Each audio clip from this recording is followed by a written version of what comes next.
Más bien, habían preguntas que no sé en qué momento se van a colocar. El doctor Escobedo ya nos dirá. Claro, eso ya lo maneja Robinson, en todo caso, ¿no? Ok. Ya. Entonces, Pedro, tú dale inicio, o yo. Ya, mira, yo te cedo la palabra en un momento. Ya. Sí. Bueno, agradecemos a todos la asistencia a nombre del Instituto Nacional de Oftalmología. Este curso ha sido preparado en coordinación con nosotros. La Dirección de Docencia e Investigación está a cargo del doctor Jorge Ruiz Orrego, a quien le cedo la palabra para que les oriente a ustedes de cómo se va a realizar el curso. Buenas noches con todos. Bueno, continuando con las reuniones académicas del Instituto Nacional de Oftalmología, vamos a dar inicio a este curso de catarata. Bueno, siempre lo hacíamos en el INO en las mañanas, pero ahora por la situación que estamos van a empezar a hacer estos cursos ya en las noches con creditaje. Este es el primero que se está realizando con creditaje. Y lo que sí hay que tener en cuenta ciertos requisitos para poder después obtener esta constancia de creditaje, ¿no? Como ya estuvimos mencionando en un inicio, tienen que asistir por lo menos se acreditarse el 80% de asistencia a las charlas. Se van a considerar la puntualidad y la asistencia. Hay que colocar el nombre completo, un nombre y sus dos apellidos. Y probablemente se van a tomar algunos tests en algunas de las charlas, más con fines de verificar la asistencia, ¿no? Bueno, damos inicio a las charlas del día de hoy. Está a cargo del doctor, el moderador va a ser el doctor Robinson Escobedo, que le cedo la palabra al doctor Escobedo. Sí, Robinson, sí. Buenas noches primero, agradezco la invitación para poder participar en el curso. La charla lo va a realizar el doctor Jesús Castillo Vances, médico asistente del Instituto Nacional de Oftalmología, acompañado con la médico residente de segundo año, Alejandra Quispe. Hizo pregrado en la Universidad San Martín de Porres y está haciendo también la residencia por la Universidad San Martín de Porres. Le deseo la palabra a la doctora Alejandra Quispe. Buenas noches, doctores. Doctor, voy a comenzar yo, ¿verdad? Sí. ¿Se me escucha? Sí. Entonces voy a comenzar. Sí, claro.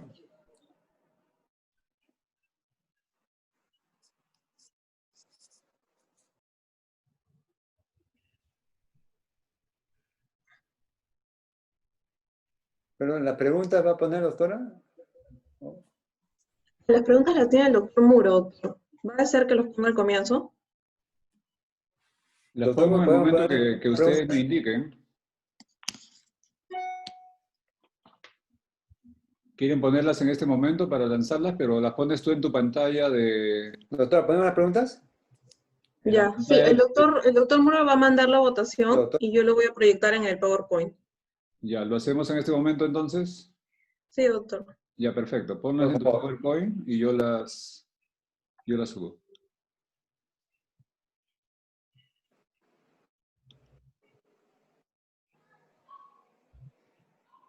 Bueno, ahí están las preguntas y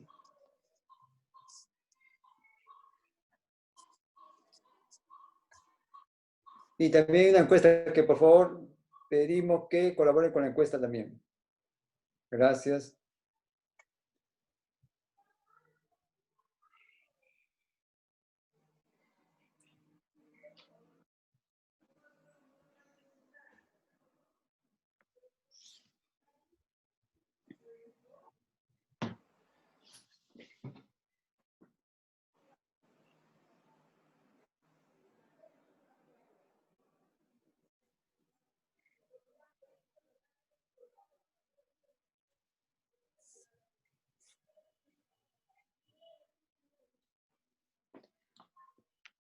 Alejandra, por favor, si puedes cambiar cada 10 o 15 segundos tu pantalla del PowerPoint para que se vean las siguientes preguntas.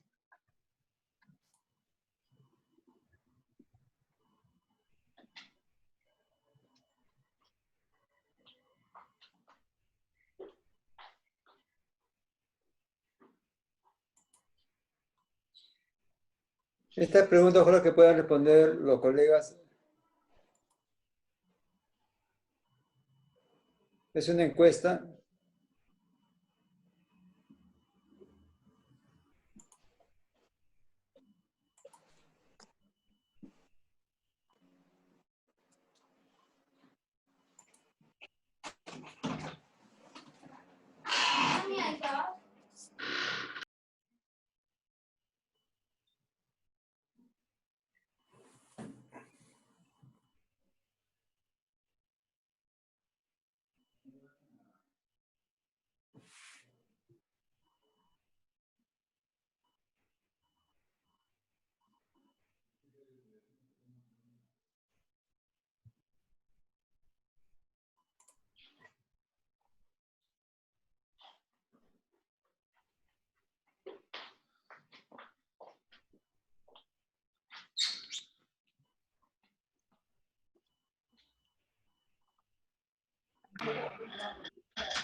Hay una dificultad para enviar las respuestas.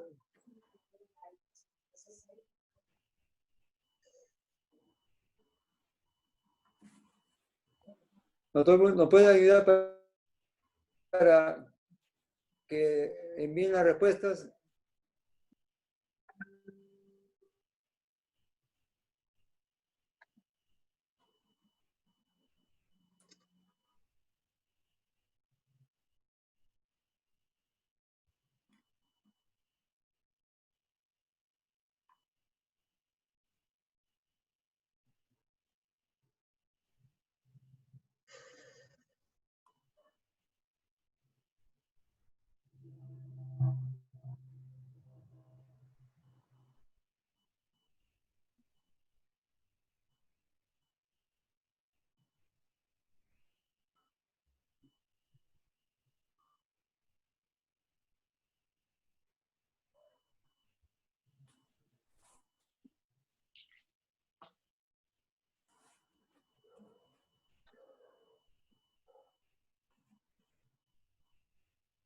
Ya, me avisan para finalizar la votación. Ya votó más del 70% de los que están presentes. Yo creo que podemos comenzar, ¿no? Doctora. Damos por finalizada la votación entonces. Ya comenzaremos. Ya, y me avisan cuando quieren tener los resultados.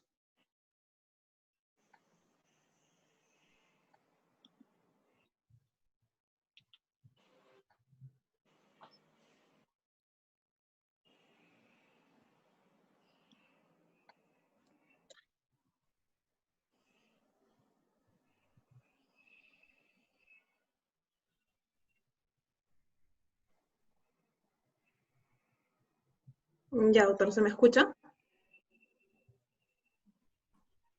Sí, doctora, sí. Ya, listo. Entonces, buenas noches con todos. El día de hoy el tema que vamos a tratar es el de profilaxis en cirugía de catarata. Entonces, la importancia de hablar de profilaxis en cirugía de catarata en realidad radica en lo que es la endoftalmitis, ¿no? Que si bien es una complicación rara, es devastadora para los pacientes y generalmente lo asociamos a la cirugía de catarata porque es la cirugía oftalmológica más frecuente. Y para ver lo devastador que puede ser esta complicación, nos guiamos del Endophthalmitis Vitrectomy Study, en el cual los pacientes con endoftalmitis tuvieron estos resultados como vemos ahí. El 40% de los pacientes tuvieron resultados visuales desfavorables, es decir, peor que 20/200, y solo un tercio de los pacientes tuvieron una agudeza visual final mejor que 20/40. Luego, un 10% de los pacientes también cursó con desprendimiento de retina y un 18% con ceguera. También debemos de saber que las tasas de endoftalmitis han ido bajando a lo largo del tiempo, ya que se comenzaron a introducir lo que son los antibióticos intracamerales, que comenzaron con la introducción de la cefluoxima, y actualmente las tasas, la incidencia actual de endoftalmitis asociada a cirugía de catarata va de 0.02 a 0.2% en el mundo. Entonces, algunas consideraciones previas antes de ir a lo que es la profilaxis antibiótica. Tenemos que estar al tanto de lo que son las fuentes de la infección. Debemos saber que en gran parte los contaminantes que aparecen durante la cirugía e incluso después de la cirugía están relacionados primero con la propia flora de la superficie ocular del paciente. También se puede dar la infección por contaminación de instrumental quirúrgico, tubos o el campo quirúrgico, y cuando suceda eso tenemos que sospechar cuando nos encontremos con brotes epidémicos locales. También relacionado como una fuente de infección son las complicaciones quirúrgicas, que son consideradas como un factor de riesgo para el desarrollo de endoftalmitis. Por ejemplo, en el caso de una rotura capsular intraoperatoria con pérdida de humor vítreo, el riesgo de endoftalmitis podría aumentar hasta en 10 veces más. También tenemos que considerar lo que es el retraso o la deficiencia de la cicatrización de las heridas, ya que esta podría producir una entrada de las lágrimas de la superficie ocular.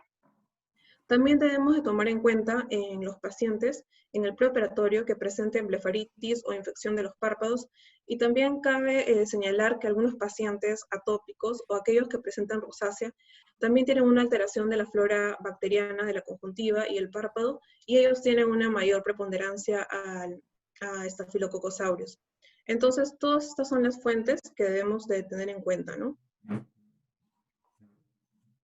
La profilaxis en la cirugía de catarata debemos dividirlas en 3 periodos: en el preoperatorio, el intraoperatorio y en el postoperatorio. Dentro de estos periodos vamos a discutir algunas de las intervenciones que han venido siendo estudiadas a lo largo del tiempo. Por ejemplo, en el preoperatorio vamos a discutir sobre el uso de la iodopovidona y los antibióticos tópicos preoperatorios. En el intraoperatorio están lo que son las soluciones de irrigación con sustancias iodadas y los antibióticos intracamerales, y en lo que es el postoperatorio están lo que son los antibióticos tópicos postoperatorios. Entonces vamos a entrar a lo que es la profilaxis preoperatoria,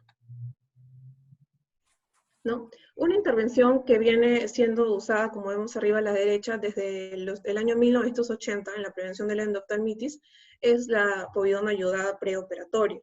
Como vemos a la izquierda, Spiker y colaboradores en el año 1991 realizaron un ensayo clínico no randomizado, y vemos que en el grupo A, que está aquí, él utilizó iodopovidona preoperatoria, mientras que en el grupo B no la utilizó. Entonces lo que encontró Spiker y sus colaboradores fue que la iodopovidona al 5% aplicada en conjuntiva previo a la cirugía, lo que hacía era reducir la tasa. Y vemos ahí que sigue la flecha, que se redujo la tasa del 0.24% al 0.06%, ¿no? Asimismo, en el 2009, Carring y colaboradores realizaron un estudio prospectivo controlado de 54 ojos. En el ojo que se iba a operar, se le aplicó iodopovidona preoperatoria por 3 minutos, y el otro ojo lo consideraron como el ojo control. Entonces, lo que hicieron fue tomar cultivos antes de la aplicación de la iodopovidona y a los 3 minutos. Y se comparó el crecimiento bacteriano entre estos tiempos, ¿no? Antes de la iodopovidona y 3 minutos después, y entre los grupos también. En cuanto a los resultados que se tuvieron en el estudio de Carring, fue que el estafilococo gobulasa negativo fue el principal germen aislado. También lo que demostraron fue que el uso de iodopovidona al 5% por 3 minutos tuvo una reducción estadísticamente significativa en la proporción de todos los cultivos que eran positivos. Vieron que si comparaban en el T0, que era antes de la instilación de la iodopovidona, el 30% de los cultivos salían positivos, versus en el T3, que era después de la instilación de iodopovidona, solo el 8% de los cultivos salían positivos.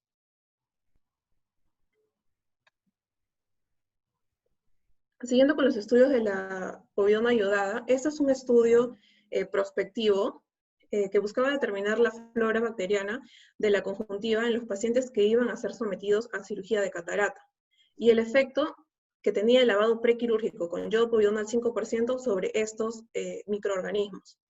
Entonces lo que hicieron fue tomar 3 muestras del fondo de saco conjuntival del ojo que iba a ser operado, pero en 3 momentos. Como vemos ahí, T0, T1 y T2. T0 era antes de hacer la irrigación con iodopovidona al 5%, T1 era inmediatamente después de la irrigación, y T2 al término de la cirugía.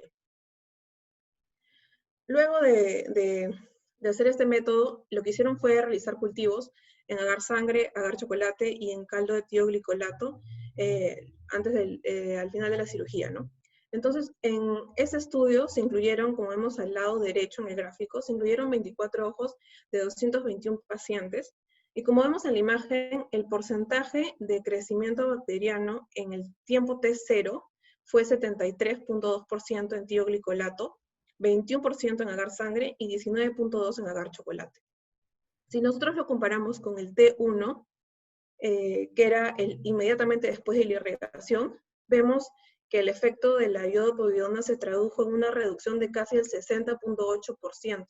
Es decir, de T0 en tioglicolato, que era 73.2, pasó a 12.5, ¿no? Ahí vemos que es la diferencia 60.8%. Esa es la diferencia de colonización conjuntival. Y el P fue menor a 0.001, por lo cual la diferencia es estadísticamente significativa. Entonces, en este estudio lo que concluyen es que el lavado conjuntival con iodopovidona al 5% reduce de manera efectiva la flora conjuntival, por lo cual se recomienda fuertemente como método profiláctico preoperatorio.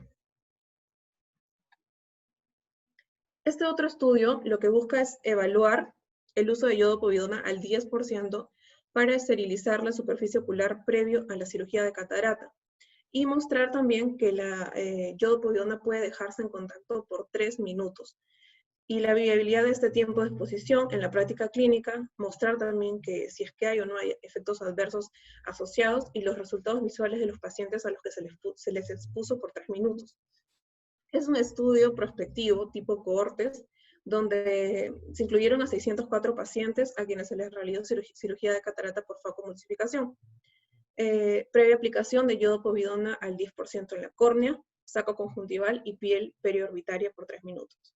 En cuanto a los resultados, el tiempo de exposición promedio fue de 3.17 minutos, y también ellos en los resultados muestran que no hubieron complicaciones atribuidas a la iodopovidona, como la hiperemia conjuntival o queratitis punctata, ¿no? En un examen hasta seguimiento hasta un mes después de la operación. Además, también recalcan que los resultados visuales fueron satisfactorios, ¿no? Entonces, en este estudio lo que concluyen es que un tiempo mínimo de 3 minutos de exposición a la iodopovidona era adecuado a la práctica clínica y era seguro.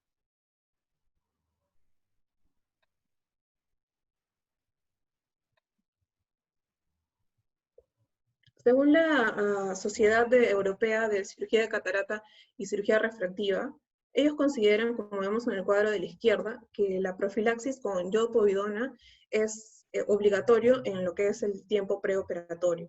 Además, tienen un consenso de usar una concentración de 5% de iodopovidona en la córnea, el saco conjuntival y el saco conjuntival, mientras que en la piel periocular se recomienda una concentración del 10% durante 3 minutos antes de la cirugía.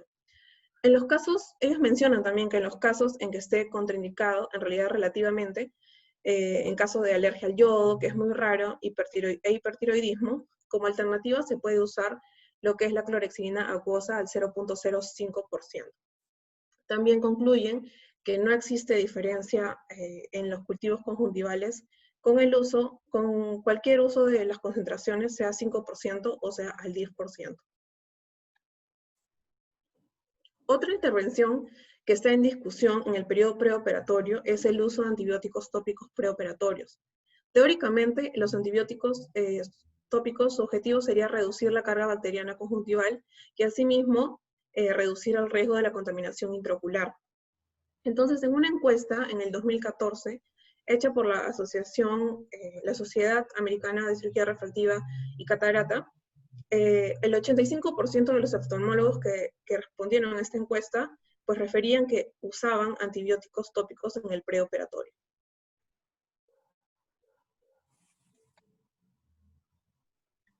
Sin embargo, los estudios no han mostrado diferencias significativas con el uso de antibióticos tópicos preoperatorios complementarios, ¿no? Por ejemplo, acá vemos un informe sueco que es de Frilling y colaboradores, donde lo que hace él es analizar el valor de los antibióticos tópicos complementarios en un grupo de pacientes.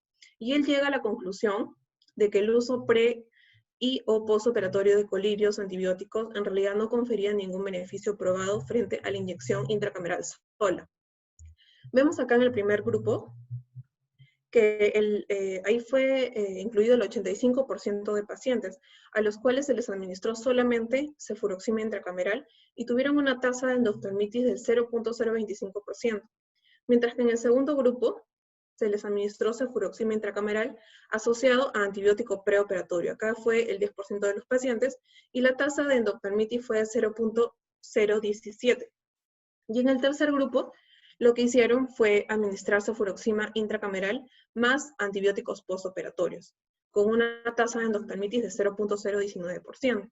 Entonces, realmente vemos que hay algo de diferencia entre esos tres grupos, pero realmente las diferencias no son estadísticamente significativas, ¿no? No hay una gran diferencia. Como bien hubo una diferencia entre el uso de antibióticos complementarios versus intracameral solo, estas diferencias no fueron estadísticamente significativas.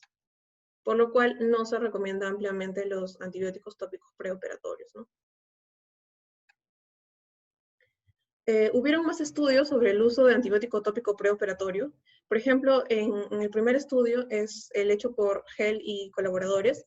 Ellos buscaron investigar el incremento de la frecuencia o la duración de las gotas antibióticas preoperatorias. Sin embargo, ellos mencionan no haber observado una reducción de la flora conjuntival al comparar una gota de ciprofloxacino cada 6 horas por 3 días versus por un día. No hubo diferencia para ellos en la reducción de la flora. Entonces, ellos no recomiendan el antibiótico tópico preoperatorio. Otro estudio es el de Moss y colaboradores, que fue en el 2009. Ellos tampoco observaron ninguna diferencia en la reducción de la flora conjuntival después de comparar el uso de yodopovidona versus yodopovidona más gatifloxacino preoperatorio. Y finalmente, Runitsky y colaboradores tampoco observaron una influencia alguna de los antibióticos tópicos preoperatorios en las tasas de endoftalmitis. Entonces, estos informes resaltan que no solo no se ha demostrado un beneficio claro de la administración de gotas antibióticas en el preoperatorio, sino que además podría inducirse resistencia bacteriana por el uso continuo y no se consigue en realidad la erradicación bacteriana completa de la superficie ocular. Ahora vamos a entrar a lo que es la profilaxis en el momento intraoperatorio. Dentro de esta etapa, la intervención intraoperatoria, la intervención que es más aceptada por los oftalmólogos son los antibióticos intracamerales. Esta práctica ha sido cada vez más frecuente, es así que según la encuesta del 2007 de la Sociedad Americana de Catarata y Cirugía Refractiva, un 30% de los cirujanos preferían usar cefuroxima intracameral como profiláctico, ¿no? En la época de los 2000, por ahí, los estudios generalmente estaban orientados a este antibiótico, la cefuroxima. Luego, con el paso del tiempo, en esta misma encuesta, de esta misma sociedad, pero en el 2014 hicieron una encuesta y el porcentaje de uso intracameral, antibiótico intracameral, ascendió al 50%. Y ese mismo año, la Sociedad Europea hizo una encuesta donde el 74% de los oftalmólogos referían usar antibióticos intracamerales.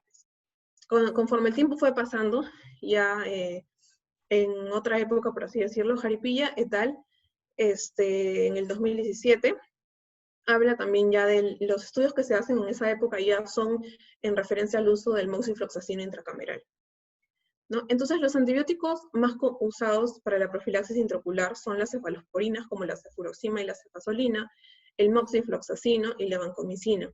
Y aunque la vancomicina es de elección común en la profilaxis de endoftalmitis, en realidad no hay, como inyección intraocular, no hay una preparación aprobada para uso intracameral.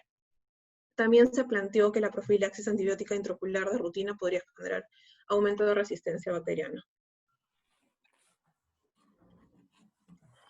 El estudio más importante en cuanto a profilaxis en cirugía de catarata es el que fue conducido por la Sociedad Europea de Cirujanos de Catarata y Cirugía Refractiva en el 2007. Este fue un ensayo clínico aleatorizado, multicéntrico, que englobó a más de 16.000 pacientes en 9 países europeos.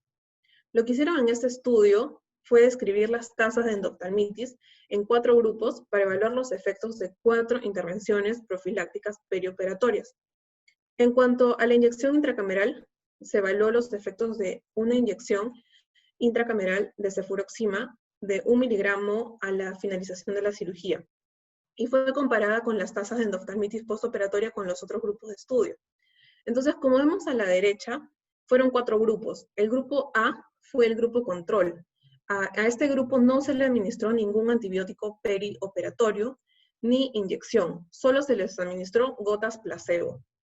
En el grupo B se les administraron gotas placebo más intracameral de cefuroxima. En el grupo C, que es el que está acá, solo gotas antibiótico de levofloxacino sin inyección. Y en el grupo D se administraron las 2 intervenciones, tanto gotas antibióticas tópicas como una inyección intracameral. Importante mencionar que todos los grupos, de los 4 grupos del estudio, recibieron yodopovidona preoperatoria estándar, así como gotas antibióticas en el postoperatorio. El estudio lo que determinó fue que el riesgo de contraer endoftalmitis postoperatoria se redujo significativamente, aproximadamente 5 veces más de reducción, al nosotros poner una inyección intracameral de 1 miligramo de cefuroxima a la finalización de la cirugía, ¿no? ¿Cómo hizo esto? Comparando el grupo B, que solamente tenía la inyección de cefuroxima intracameral, con el grupo A, que no tenía ninguna intervención, por así decirlo, ¿no?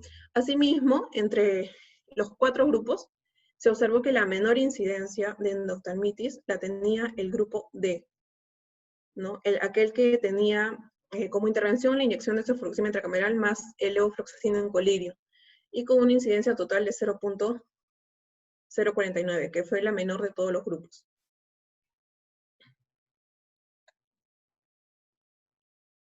Entonces, el antibiótico intracameral sí está ampliamente recomendado. Entonces, después de ese estudio, en realidad hubieron muchos estudios que mostraron una reducción de las tasas de endoftalmitis tras el inicio de la profilaxis antibiótica intracameral, ¿no? Como referencia era 1 miligramo de cefuroxima intracameral. Por ejemplo, acá podemos ver el informe de Rodríguez Caravaca, que fue, y colaboradores de España, que fue un estudio que amplió el estudio de García Sáenz del 2010, y este estudio muestra que las tasas de endoftalmitis se redujeron del 0.59%, como vemos ahí, sin el uso de cefuroxima, a 0.039 con el uso de cefuroxima intracameral. Asimismo, tenemos también el informe de Schorstein, que fue en el 2013. En este informe de Schorstein y colaboradores en Estados Unidos en el 2013, aquí lo que hicieron fue examinar las tasas de endoftalmitis, pero en 3 periodos de tiempo, ¿no? Que reflejaban un incremento del uso de la cefuroxima. Por ejemplo, vemos que en el 2007, era una época intracameral, por así decirlo. Entonces, a ninguno de los pacientes se les administró cefuroxima intracameral.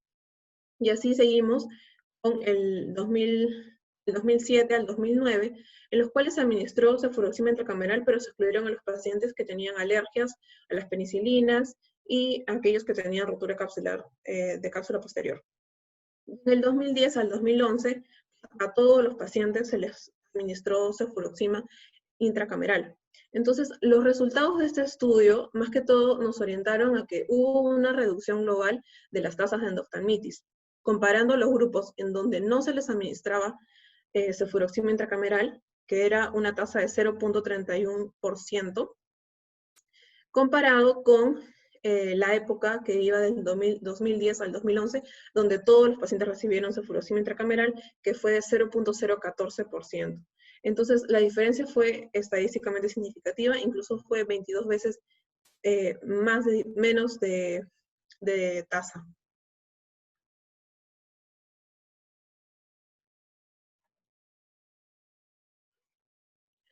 Acá en la tabla 8 también podemos ver el resultado de 3 series de estudios en las cuales ya no hablan de la cefuroxima, pero hablan como la cefazolina intracameral como la intervención al finalizar la cirugía. En estos estudios, por ejemplo, vemos primero el estudio de Tan y colaboradores, en la cual la tasa con cefazolina intracameral es 6 veces menos que aquella sin la cefazolina intracameral. En el estudio de Romero Aroca, en el 2012, vemos que reduce 12 veces. Y en el estudio de Garat, vemos que la tasa con cefazolina intracameral se reduce a 9 veces menos.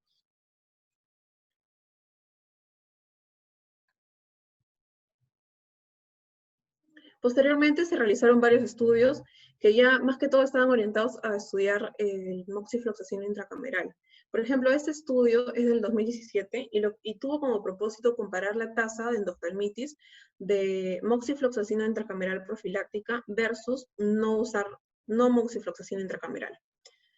Fue un estudio retrospectivo en el cual se analizaron 617.453 cirugías de catarata. Y como vemos, aproximadamente el 50% no recibieron el moxifloxacino intracameral y la otra mitad recibió moxifloxacino intracameral en una concentración de 0.5 miligramos en 0.1 mililitros. Importante mencionar que todos los pacientes recibieron ofloxacino tópico pre- y postoperatorio. Acá vemos los resultados de ese estudio. Vemos la comparación entre los pacientes que no habían recibido moxifloxacino intracameral, que son estos de acá, y los pacientes que sí habían recibido. Vemos que hubo una disminución significativa de la tasa de endoftalmitis. Como vemos ahí, sin una tasa de 0.07, sin moxifloxacino intracameral, disminuyó a una tasa de 0.02 cuando se le ponía la intervención de moxifloxacino intracameral.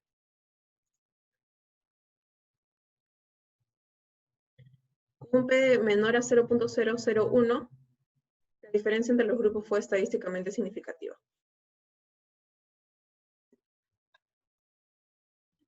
Este otro es un estudio observacional tipo cohortes, que buscaba evaluar el efecto de los antibióticos tópicos e intracamerales en el riesgo de endoftalmitis. Se incluyeron 315.246 cirugías de catarata, y aquí en estos resultados se confirmaron que hubieron 215 casos de endoftalmitis, que era una tasa de 0.07%. Como vemos en el cuadro, en el primer cuadro resaltado, el uso de antibiótico intracameral con o sin antibiótico tópico tuvo una incidencia de endoftalmitis del 0.44 por 1000 pacientes, comparado con el uso de antibiótico tópico solo, que tuvo una incidencia mucho mayor, que fue de 0.70 por 1000 pacientes. Entonces, no sé, y luego también compararon lo que era la intracameral con cefuroxima versus la intracameral con moxifloxacino, pero ahí no se encontraron diferencias importantes entre esos dos antibióticos.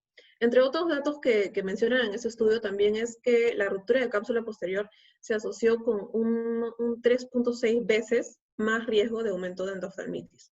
En conclusión, este estudio nos dice que usar un antibiótico intracameral fue más efectivo que un agente antibiótico tópico solo. Aquí vemos un cuadro con los estudios más recientes que comparan la tasa de endoftalmitis con y sin antibióticos intracamerales, ¿no? Como si comparamos las tasas, vemos que en todos los estudios, las tasas de endoftalmitis postoperatoria siempre se reducen, ¿no? Sustancialmente con el uso de un antibiótico intracameral.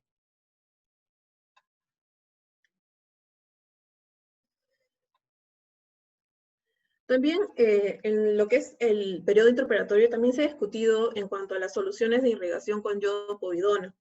Este es un estudio prospectivo tipo serie de casos, en el cual se incluyeron 400 ojos. La metodología aquí consistió en que la superficie ocular fue irrigada cada 20 segundos durante la cirugía. En un grupo fue irrigada con solución salina, con solo solución salina, que fueron 200 ojos. En el otro grupo se irrigó con solución salina más yodo-povidona al 0.025%.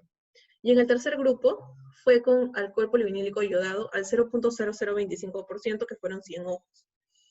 Entonces, los resultados que ellos tuvieron con estos diferentes tipos de irrigación fue que la tasa de detección bacteriana al final de la cirugía fue reducida significativamente en el grupo que se usó yodo-povidona al 0.025, se tuvieron 0 casos de 100 de endoftalmitis, y también en el grupo que usó alcohol polivinílico iodado al 0.0025%, que tampoco se tuvo ningún caso de endoftalmitis. en comparación al grupo que solamente usó solución salina, que sí tuvieron un 5% de casos, 20 en 200 pacientes. Y el P fue de 0.03, por lo tanto la diferencia fue estadísticamente significativa. También se describió acá que con el uso de la solución de irrigación de yodo povidona y alcohol polivinílico yodado, no hubieron diferencias en lo que es la agudeza visual postoperatoria, ni en el conteo endotelial postoperatorio, en ninguno de los tres grupos.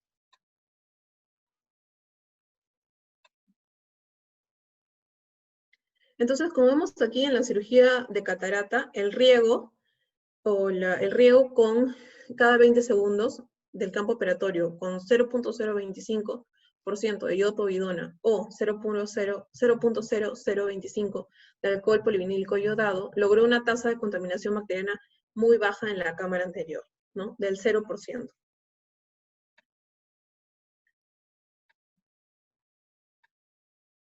Ahora entramos a lo que es el periodo postoperatorio. En lo que es el periodo postoperatorio, de lo que hablan más es de lo que son los antibióticos tópicos postoperatorios. El objetivo, como ya mencionamos, de los antibióticos tópicos es reducir la cantidad de bacterias conjuntivales y así reducir el riesgo de contaminación intraocular. La Academia Americana de Oftalmología cita que es preferible iniciar el tratamiento antibiótico en el postoperatorio inmediato versus iniciarlo en el postoperatorio número 1. El uso del antibiótico también lo recomiendan usar por 1 a 2 semanas. Y vemos a la derecha también que hubo una encuesta de la Sociedad Americana de Catarata y Cirugía Refractiva del 2014, en el cual el 97% de los oftalmólogos afirmaban usar antibióticos tópicos postoperatorios. Entonces, sí se recomienda usar antibióticos tópicos postoperatorios. Sabemos también que después de una inyección intracameral, normalmente los niveles intraoculares de antibiótico persisten en el humor acuoso durante cierto tiempo. Entonces, lo que hicieron Sandelin y colaboradores en el 2009, lo que hicieron fue reproducir una pauta intensiva de gotas pulsadas, utilizada en el grupo C del estudio de la Sociedad Europea, donde además de las 2 gotas preoperatorias, decidieron administrarle 3 gotas pulsadas de fluoroquinolona con 5 minutos de diferencia al final de la cirugía. Y vieron que esta pauta de esas gotas de antibiótico pulsadas cada 5 minutos produjo los mayores niveles de fluoroquinolona en el humor acuoso registrados hasta esa fecha, ¿no? Como vemos aquí, es levofloxacino y esta concentración de 4.4.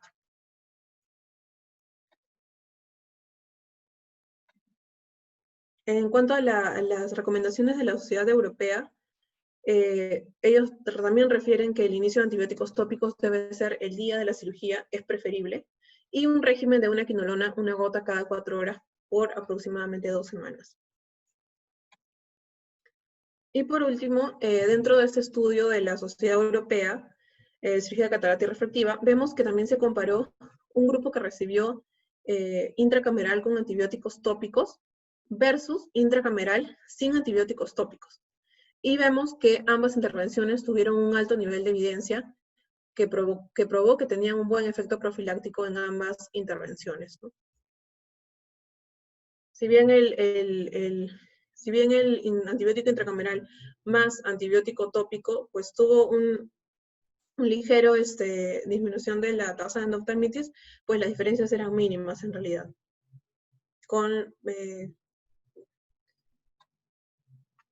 Bueno, eso es todo lo que les quería presentar, doctores.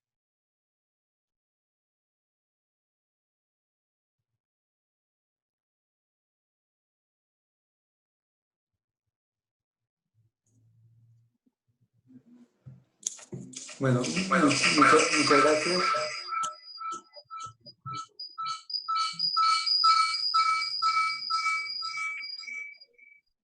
Bueno, muchas gracias. Brillante exposición. La pregunta la dejamos después, va a continuar el doctor Jesús Castillo Vances y después continuamos con las preguntas. ¿Ya? ¿Cómo para compartir mi pantalla? Doctor, abajo hay un botón verde que dice compartir pantalla. Ya está. Ya, listo.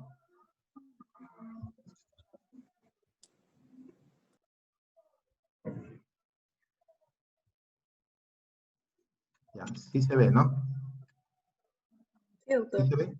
¿Sí? Sí, se escucha bien. Sí, sí, sí. Ya. Bueno, ante todo, buenas noches y muchas gracias por la invitación. Y bueno, todavía vamos a empezar esta reunión hablando sobre un tema muy importante y creo que todavía de mucha controversia, ya que todavía se sigue discutiendo en los congresos, en las reuniones. Estoy seguro que en esta reunión también va a ser un motivo de discusión y conversación. Entonces vamos a fijar en realidad ciertos conceptos que tenemos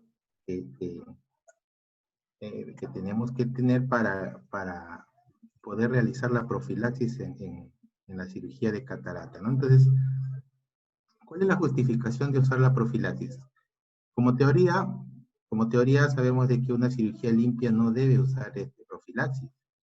Sin embargo, se recomienda usar la profilaxis cuando se usan prótesis, y en este caso, la inserción de lente intraocular ya implica usar una profilaxis, ¿no? Entonces, ahora, ¿cuál es el objetivo de nuestra profilaxis? Justamente llegar a la cirugía, ya sea con la menor cantidad de gérmenes, o lo ideal sería, pues, llegar con ningún germen, ¿no? A la cirugía. Y recuerden que en todo momento, ya sea en el pre, en el trans o en el postoperatorio, siempre va a haber contaminación. Entonces, eso es lo que tenemos que fijar primero. ¿Cuál es el objetivo de nuestra profilaxis, no? Entonces, la otra cosa que también debemos saber es que ya está demostrado que es multifactorial. Entonces, hay factores que sí podemos modificar y factores que no podemos modificar. Pero la idea es esa. Y si hay factores que podemos modificar, entonces tratar de que esos factores sean lo menos contaminantes posible. Por ejemplo, acá hay una parte importante donde he puesto, por ejemplo, el tamaño del inóculo. Entonces, cuando menos inóculo tengamos en cámara anterior, menos probabilidades de oftalmitis. Se han hecho estudios sobre la virulencia, sobre la inmunidad del huésped, las medidas perioperatorias, el tiempo quirúrgico, y en realidad hay muchos factores, pero lamentablemente no pueden ser medidos en forma exacta, individualmente, para poder dar una idea de cómo podemos hacer una profilaxis. Aunque ya tenemos pasos asegurados para hacerlo, pero individualmente no se pueden medir. Por eso es que todas las medidas que hagamos justamente son ¿para qué? Para disminuir la cantidad del inóculo cuando entremos a la cirugía. A ver, vamos a ver un poquito de historia. Si se dan cuenta, aquí a finales al inicio del siglo XX, solamente se tenía la idea de la esterilización del instrumental. Se crearon antibióticos, se empezó a usar la iodopovidona hace mucho tiempo, muchos años, y miren, más o menos, si vemos acá, hacia el año 1970, el 0,33% es la incidencia de endoftalmitis. Esta incidencia es a nivel mundial. Veníamos desde el inicio del siglo XX con el 5 al 10%. De ahí se disminuyó drásticamente porque se empezaron a tomar medidas justamente para disminuir estos casos, ¿no? Entonces ya se tenía mejores conceptos del uso de la esterilización, el uso de la iodopovidona, de tal manera de que, si nos damos cuenta, hay estudios que datan de 1950, donde ya hablamos efectivamente de la esterilización del campo operatorio. Hacia el año 1970 ya se tienen los reportes sobre el uso de la iodopovidona, y hacia el año 84 ya se consensuó ya el uso de la iodopovidona. En esto sí ya creo que no hay discusión en cuanto al uso. Y hacia el año de 1991 ya se aprobó para su uso en oftalmología como un método eficaz para la esterilización, para la profilaxis. Se fue bajando la tasa de endoftalmitis, y nos damos cuenta hacia el año 2000 empezó a subir. Y esto tiene que ver con también con la incisión, o sea, con el método de la cirugía de córnea clara, sin sutura. Entonces, eso tiene coincidencia porque en esta época se comenzó ya a usar la FACO, ¿no? Como cirugía de catarata. Si seguimos avanzando hacia el año 2006 apareció el gran estudio, ¿no? Esto en realidad marca acá una referencia. Y si vemos, actualmente ya la cirugía, la tasa de incidencia endoftalmitis ya sigue bajando hasta llegar aproximadamente bueno, hasta el año pasado, donde se tiene más o menos un promedio de 0,1%, variando entre 0,02 a 0,2%, ¿no? Más o menos un promedio. Entonces, si nos damos cuenta, todavía tenemos casos de endoftalmitis, aunque está disminuyendo, pero todavía hay, ¿no? Acá, por ejemplo, este gran estudio del 2000, donde se reportó en el 2006, marcó un hito en cuanto a la profilaxis, ¿no? Y ahí mostraron de que el antibiótico intracameral disminuía en 5 veces la tasa de incidencia de endoftalmitis. Este es otro estudio que también demuestra que existen 45 posibles factores de riesgo, de tal manera, por eso es la explicación de que no se puede definir a ciencia cierta cuál método es mejor. Este estudio fue un gran estudio americano donde identificaron 45 posibles factores de riesgo. Bueno, ante tanta evidencia, de hecho, los estudios que ha mostrado Alejandra es un resumen en realidad de todos los demás. Por eso es que ante tanta evidencia científica es necesario pues agruparlos, determinar su grado de confianza de tal manera de que por su diseño y por su forma de estudio, entonces se ha logrado un nivel de evidencia y recomendación de determinado proceso para la profilaxis. Por ejemplo, si por ejemplo un estudio, un proceso demuestra un nivel de evidencia 1, es altamente recomendable. Tiene un nivel de evidencia 1, tiene un grado de recomendación A, por ejemplo. Y eso lo vamos a ir viendo posteriormente. Entonces, ya se han agrupado los estudios, se hacen estudios de metaanálisis, ¿para qué? Para poder recomendar un determinado proceso en la profilaxis. Otro concepto que tenemos que tener en cuenta es en cuanto a la microbiología. Por ejemplo, nosotros llegamos a la cirugía con un ojo estéril, después de la cirugía está demostrado que hay un grado de contaminación. Digamos, es un grado de contaminación, entre comillas, normal. Entonces, por eso es que ese es un proceso nomás. El proceso pre es un proceso nada más. Posteriormente también tenemos que tener otros momentos para la profilaxis. También sabemos ya se han identificado cuáles son las bacterias que producen, y eso ya está demostrado. La diferencia está en que van cambiando genéticamente, pero se sabe cuáles son, ya están identificados. Y bien, los antibióticos que usamos normalmente en oftalmología para la cirugía de la catarata en la profilaxis, tienen un nivel de acción. Puede ser en la pared celular o pueden ser a nivel del ADN. Sin embargo, la bacteria tiene varios mecanismos de acción y eso hay que entenderlo. Nos damos cuenta que la bacteria tiene varios mecanismos de acción y el medicamento solamente tiene un mecanismo de acción. Por eso que es difícil, ¿no? Es difícil tratar con estas bacterias, ¿no? La otra explicación es, por ejemplo, y esto explica la resistencia también de los antibióticos. Por ejemplo, acá tenemos una colonia de bacterias y siempre hay una que genéticamente es diferente. Cuando damos un antibiótico, eliminamos las bacterias que son sensibles, dando las resistentes y estas se reproducen y ya tenemos el mecanismo de la resistencia de las bacterias, ¿no? Entonces, usamos el mismo antibiótico y sin embargo este ya no va a ser efectivo posteriormente para utilizar el medicamento.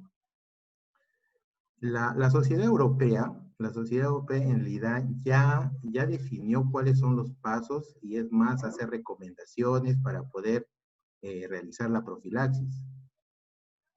Y en realidad la profilaxis empieza desde que nosotros evaluamos al paciente. Entonces, ya desde que nosotros evaluamos al paciente, ya estamos pensando qué es lo que vamos a hacer, cómo vamos a actuar sobre determinado paciente. Entonces, ellos recomendaron, y aquí está el objetivo justamente de lo que les hablaba inicialmente, ¿qué es lo que yo voy a hacer? Voy a disminuir, voy a lograr una disminución del inóculo o voy a eliminar el inóculo. Y por ejemplo, tenemos varios pasos, por ejemplo.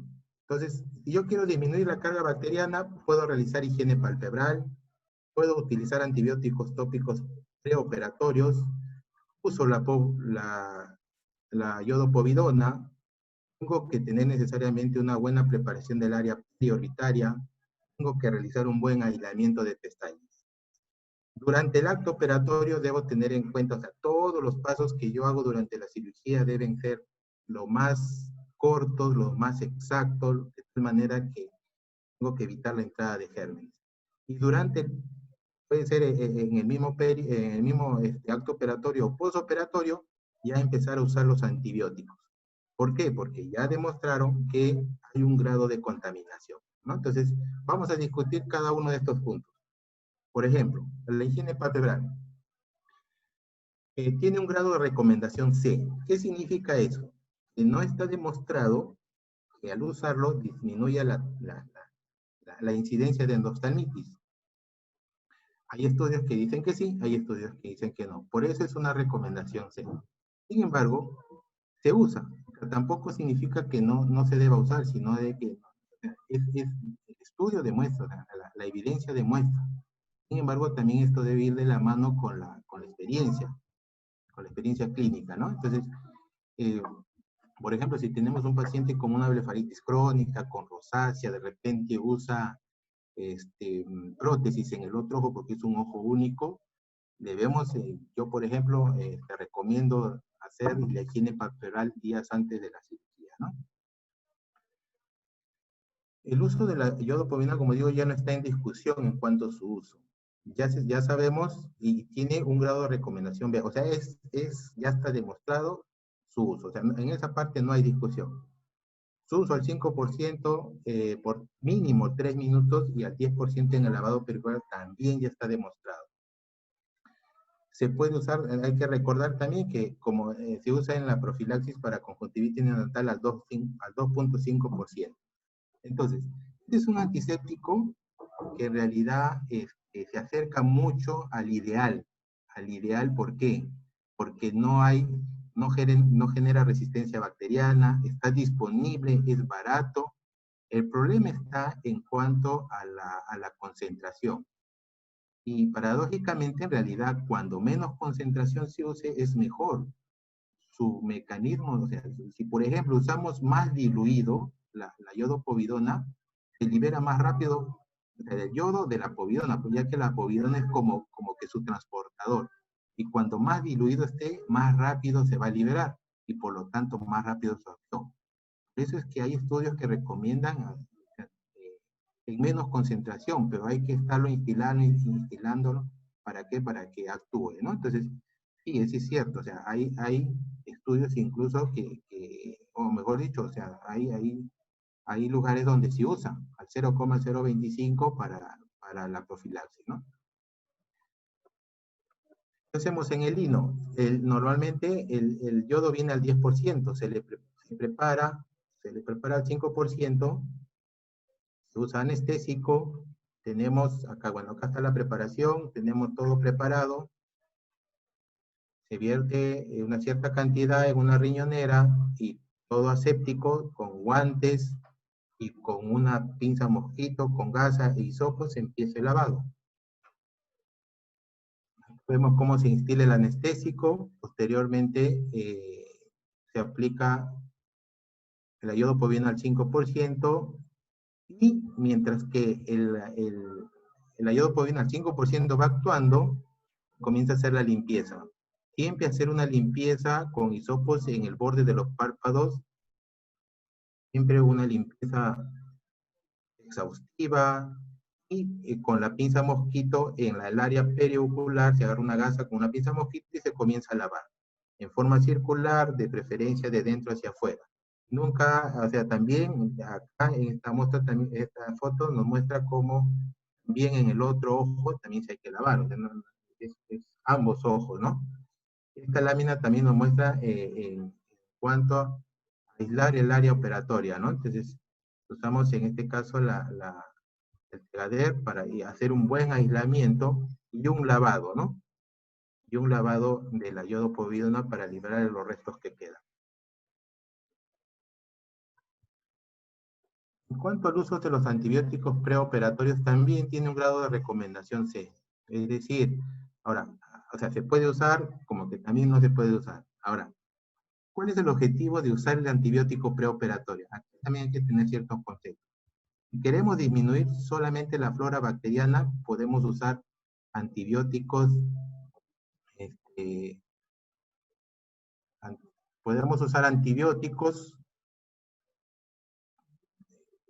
o sea, si queremos disminuir la flora, podemos usar antibióticos muy cerca a la cirugía. Pero si queremos lograr una concentración en la cámara anterior, debemos usar antibióticos de días, por ejemplo, 72 horas antes o 48 horas antes para lograr una buena concentración. Si queremos solamente disminuir la flora bacteriana, podemos usar antibióticos un día antes, de repente una hora antes. Entonces, esa es la explicación por lo cual a veces incluso los estudios demuestran que usar antibióticos preoperatorios es tan igual como la iodopovidona. Entonces, de ahí la controversia, de ahí si usar o no usar. Ahora, ¿qué antibióticos usar? De preferencia usar antibióticos que también vamos a usar en el postoperatorio.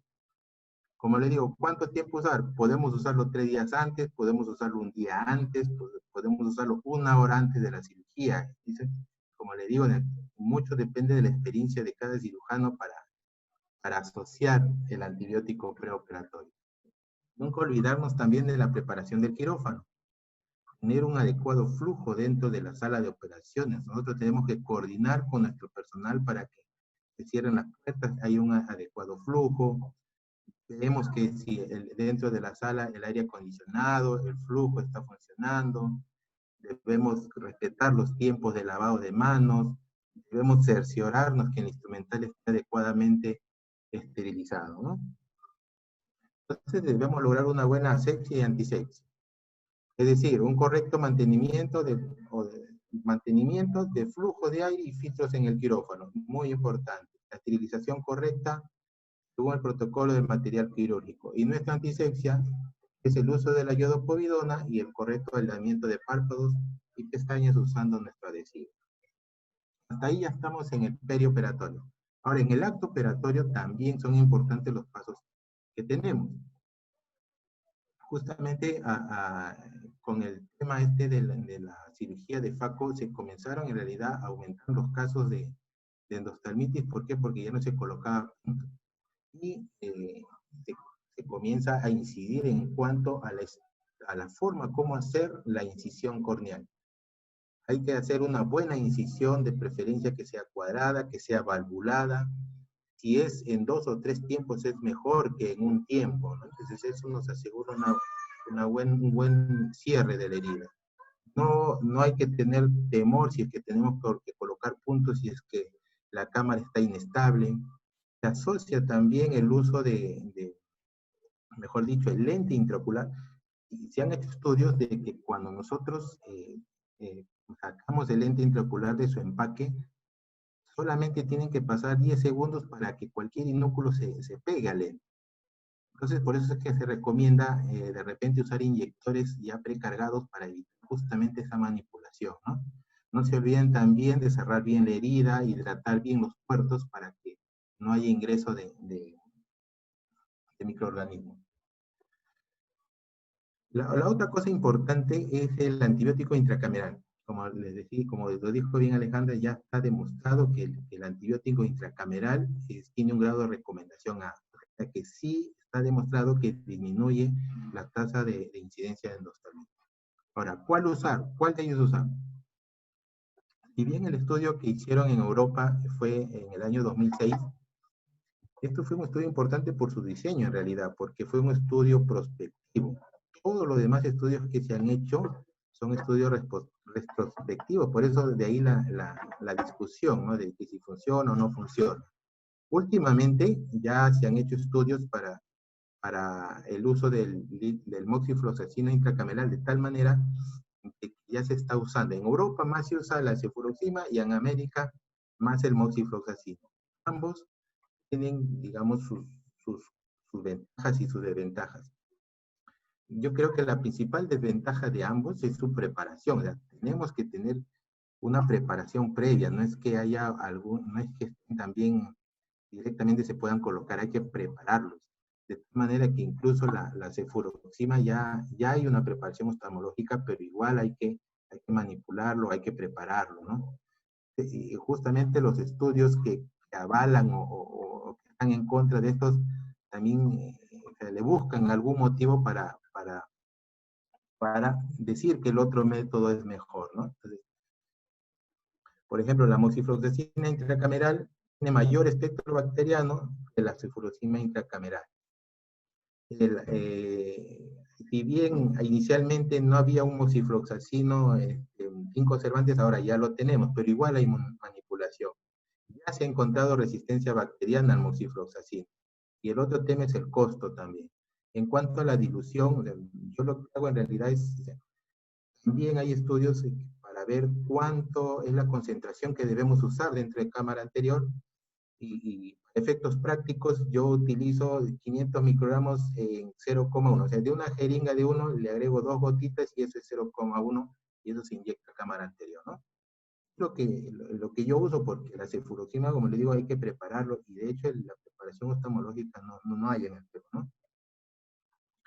Otros datos, por ejemplo, el uso de antibiótico en cero también no tiene evidencia que disminuya la incidencia endoftalmitis. ¿Lo podemos usar? Sí lo podemos usar. Va a depender mucho de la experiencia de cada cirujano y de utilizar en una concentración adecuada, que justamente esa es la limitación. La inyección conjuntival también, básicamente lo que hace esto es como que disminuir la flora conjuntival más que permanecer en cámara anterior, ¿no? Entonces, el uso de antibiótico postoperatorio se usa hasta el cierre de la herida y se suspende en forma brusca. Esta es una recomendación muy importante, ¿verdad? Hay que usarlo no por mucho tiempo, máximo son 2 semanas, no más. Si se ha usado previamente, o sea, incluso menos tiempo, si es que antes de la cirugía se usa, ¿no? Entonces eso es lo que se recomienda. El uso de antibióticos sistémicos también es un grado de recomendación C. Si bien al inicio se usaba la ciprofloxacino, yo uso a veces también ciprofloxacino, ahora se ha encontrado que existe mayor concentración en cámara anterior cuando se usa el levofloxacino o la quinolona de 4ª generación, ¿no? No olvidar la toxicidad antibiótica. Todos estos antibióticos tienen algún grado de toxicidad. Si bien las dosis que usamos en oftalmología no son dosis tóxicas, hay que recordar que pueden producir edema corneal, pueden producir inflamación en cámara anterior, pueden producir edema macular, oclusión de vena retinal demostrada con el uso de la vancomicina, por ejemplo. Han demostrado que hay cambios en el electroretinograma justamente por el uso de estos antibióticos, sobre todo cuando no lo usamos adecuadamente en cuanto a la concentración. Por eso es que hay que tener cuidado a la hora de usarlo, ¿no? Entonces, para resumirle, toda la estrategia de la profilaxis. Entonces, ya está demostrado que el antibiótico intracamerular y el uso de la iodopovidona, ya está demostrado que disminuye la incidencia. Todos los demás pasos tienen un grado de recomendación C. Entonces, sí, o sea, de hecho, estoy seguro de que los cirujanos de catarata, esto lo hacen sistemáticamente, hasta mecánicamente, diría yo. O sea, lo hacen, cada paso lo hacen, pero cada paso, al hacerlo, o sea, va como que aumentar el grado de protección el grado de disminución del inóculo para poder mejorar nuestra profilaxis, ¿no? Y esto es lo que más o menos, en resumen, lo que yo les quería mencionar. Es lo que yo hago, por ejemplo. Y al inicio les había mencionado, la profilaxis empieza desde que el paciente llega a la consulta. Y yo veo que es un paciente que tiene algún problema en los párpados, tiene rosácea, tiene blefaritis, entonces ya estoy pensando en usar antibióticos. Obviamente le hago un tratamiento de higiene palpebral, uso antibióticos preoperatorios, de preferencia 3 días antes. Entonces una vez realizado esto, a la sala de operaciones sí, estos pasos son obligatorios. El uso de la iodopovidona, la preparación del área periorbicaria se hace de todas maneras, el aislamiento de pestañas, la incisión. Bueno, si vemos, o sea, en la medida que uno avanza en el tiempo, cuando hace más cirugías, como que la cirugía se va perfeccionando y estos tiempos van disminuyendo, como que tenemos más cuidado en estos tiempos, ¿no? En cuanto a la eliminación del inóculo, antibiótico en cero, por ejemplo, yo no uso. En algún tiempo lo usaba en campañas, por ejemplo, usaba, pero parece que no tuve buenos resultados porque al día siguiente venían con edema, pero no sé si era por la cirugía o por el antibiótico, o sea, no se podía terminar de esta manera que ahora ya no lo uso. El antibiótico intracamerular, por ejemplo, si bien al inicio de mis cirugías, al inicio de cuando empezaba a realizar cirugías, en realidad no lo estaba usando, pero últimamente sí lo estoy usando, y sobre todo cuando veo que el paciente me ha complicado, cuando me demoro un poco más en la cirugía o veo que puede tener alguna condición, la endosdermitis, entonces sí lo uso. El antibiótico subconjuntival, por ejemplo, ya no lo estoy usando tampoco. Los antibióticos postoperatorios sí lo uso obligatoriamente más o menos hasta 7 a 10 días, y ahí lo suspendo. Los antibióticos sistémicos también los uso cuando veo que hay algún factor de riesgo que aumenta la probabilidad de tener endosdermitis. Manejo los factores modificables. Si hay obstrucción de la vía lacrimal, trato de que el paciente se trate primero eso. Si hay entropio que lo quieren, usa prótesis, le doy tratamiento antes de la cirugía, ¿no? Entonces, ya como que uno se va formando una estrategia para poder mejorar estos procesos, ¿no? Entonces, mucho, como le digo, depende de la experiencia de cada uno. En conclusión, la endosdermitis no es anulada al 100%, ya está demostrado con estudios y también sabemos que es multifactorial. Por eso es que todavía vamos a tener casos de endosdermitis. El germen sigue siendo el mismo, es decir, o sea, ya sabemos que es el mismo, pero sin embargo el germen es el que va cambiando, genéticamente va cambiando, su pared celular va cambiando, entonces tenemos que tener otras estrategias para poder mejorar nuestra profilaxis. El uso de antibióticos, mucho se habla del tema de la resistencia a los antibióticos, entonces tenemos antibióticos que van saliendo, que van modificando, pero no, en realidad no tenemos mejores antibióticos, en realidad o sea, de hecho ni bien salen antibióticos ya hay resistencia, ¿no? La profilaxis depende de la evidencia científica y de experiencia del cirujano. Tenemos que estar creo que con la mente abierta para aceptar que la evidencia científica es efectiva y también que nuestra forma de actuar, nuestras estrategias que usemos también son efectivas. Entonces, ambas cosas van a ir de la mano. Este cuadrito es para enseñarles que, por ejemplo, cuando se crea un antibiótico, al poco tiempo ya hay resistencia.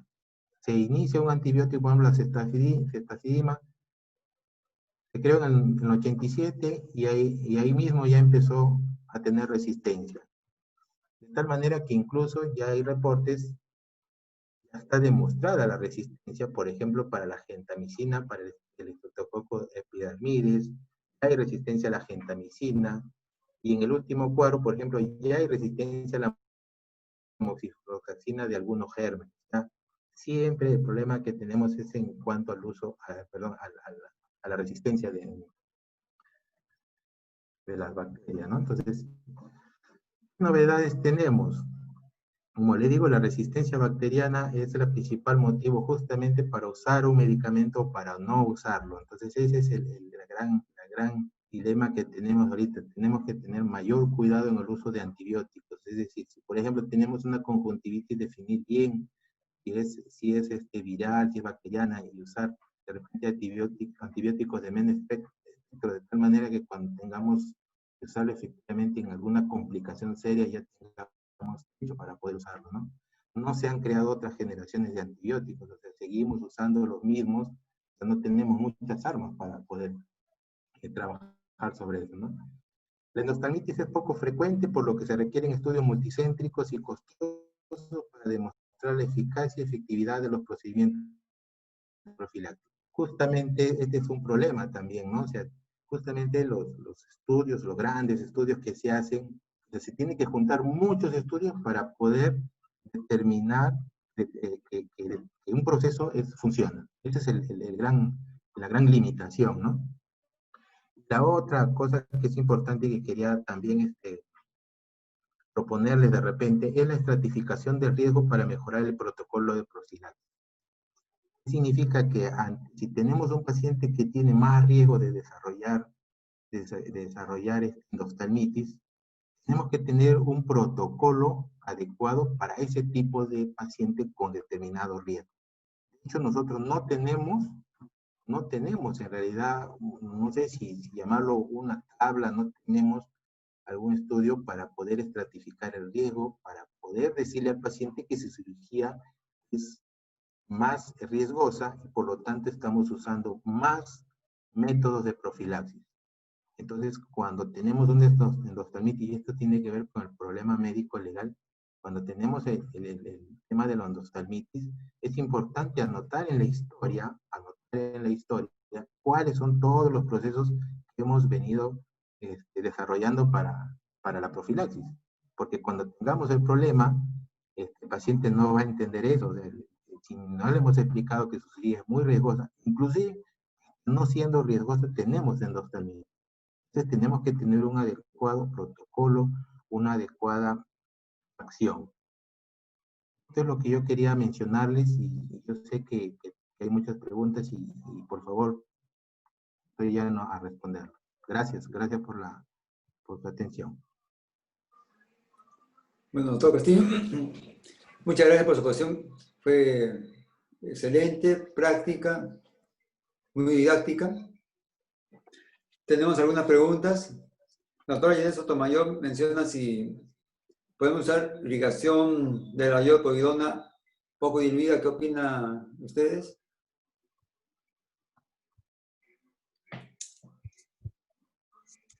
Sí, a ver, un ratito voy a...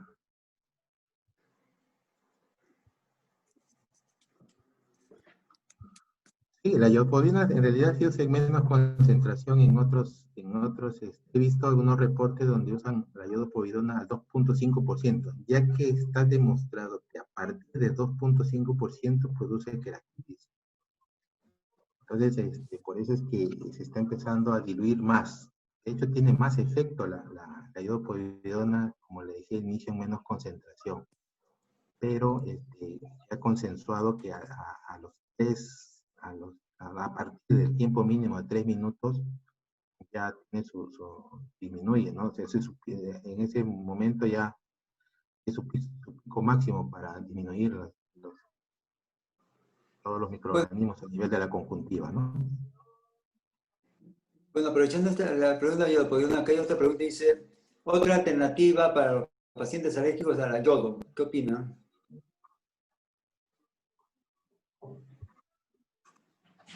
Sí, hay un preparado de clorexidina. Muy bien. Se mencionó la clorexidina, doctor, clorexidina 0.05% para los alérgicos a la penicilina. Un preparado, sí, que se usa para los alérgicos, ¿no? Bueno, un comentario que hace el doctor Román habla del uso de yodo. Alérgicos a la iodopovidona. Sí. No, un pequeño lapsus por ahí mencionaba alérgicos a la penicilina, alérgicos a la iodopovidona, obviamente, ¿no? Bueno, otra pregunta que hacía el doctor, dado en función de lo que mencionabas, ¿no? De tener una estratificación de riesgo, y incluida en protocolo. Dice, en virtud de lo que se ha expuesto, ¿qué opinan de usar, tener dentro de la guía, dentro del protocolo, el uso de antibióticos intracamerales?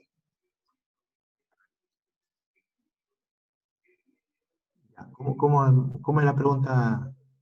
O sea, mencionan que en virtud a lo que han expuesto, sería recomendable usar antibiótico profiláctico intracameral. Sí, sí se usa. En realidad, como le dije, es- claro que no lo uso como un método, o sea, no es que lo use siempre.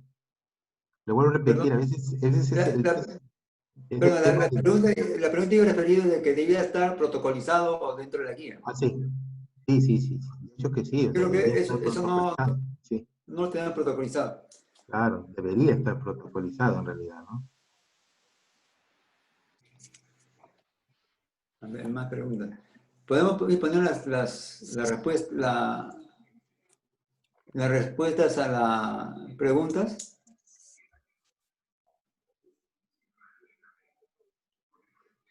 Pacientes que son alérgicos a beta-lactámicos, ¿qué antibiótico recomienda como alternativa de profilaxis? Las quinolonas son las que funcionan ahí. Bien, tenemos quinolonas. Sí.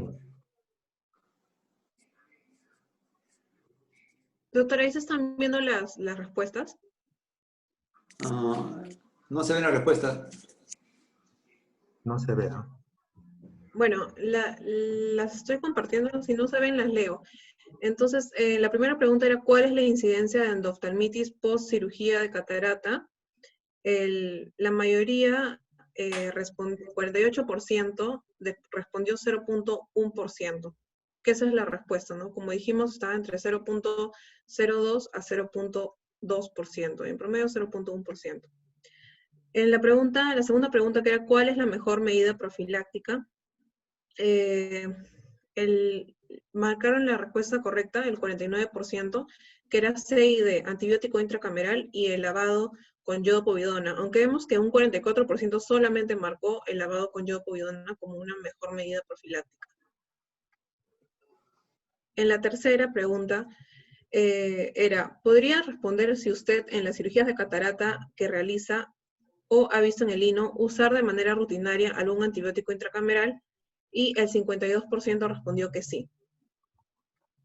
En la cuarta pregunta dice, ¿usted usa en su práctica particular antibióticos profilácticos? Y la respuesta en un 68% fue sí. La quinta pregunta fue, ¿tuvo usted algún paciente con endoftalmitis en su práctica quirúrgica después de una cirugía de catarata? Y el 32% respondió que sí, versus 68% no.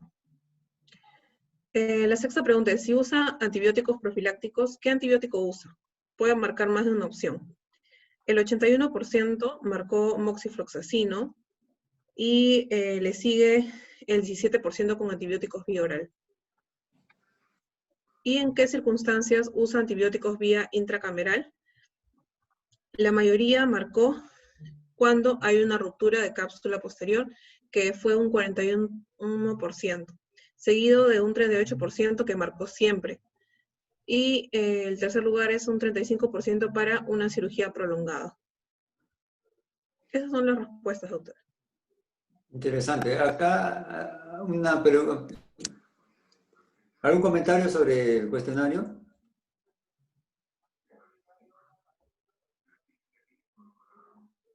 Bueno, de los colegas que usan antibióticos de forma profiláctica, ¿no?